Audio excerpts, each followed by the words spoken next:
How big of a concern do you think it is?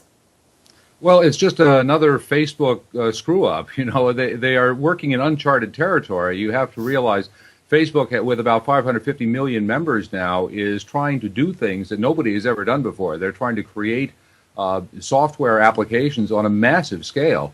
And they frequently make mistakes in the process. I don't believe this was an intentional act on Facebook's part. I think when you're trying to work on a scale that they are, it's inevitable that there will be back doors that are left open. What are marketers doing with this information?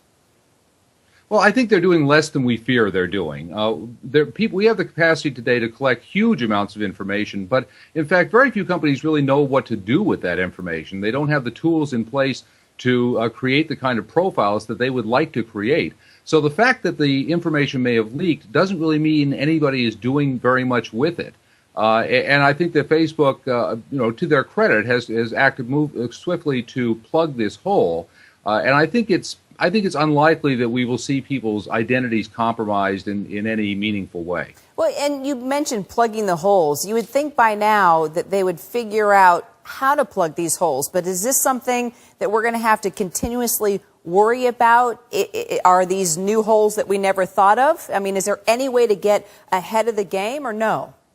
No, there is not. You will be talking about stories like this for years, Kira, I guarantee you, because when you're working on this scale, as I noted, there are so many switches and dials and complexities to building very large-scale applications, software applications like this, that bugs are inevitable. I mean, Microsoft is still fixing bugs in versions of Windows that were released 10 years ago, and the same thing will be happening with Facebook. It is simply a very large and complex project, and there will be slip-ups. I think the issue is how quickly do they act to patch them, and will their advertisers pledge not to misuse privacy information? That was the story really that wasn't reported here. Are the advertisers willing to say, we will not take advantage of slip-ups like this, and we will maintain Facebook users' privacy? True, and then how do we know? How do we know that advertisers will be responsible for their actions? And I think a number of people have said, isn't there a less shadier way to get this information? Or, are they just looking for any way to get what they want?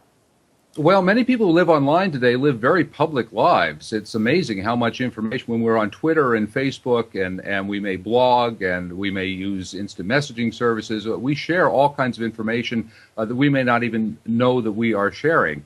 I think advertisers, to some extent, the wisdom of crowds will keep the advertisers in line here, because any advertiser who takes unfair advantage of access to private information like this, I think, will be called out and will be pilloried in public for taking advantage of their customers. So I think even if advertisers had this information available, I think they would have to be very careful what they do. Remember that Google knows a great deal about all of us who have Google accounts. Google knows an enormous amount about us, yet chooses not to use most of that information because they don't want to look like Big Brother.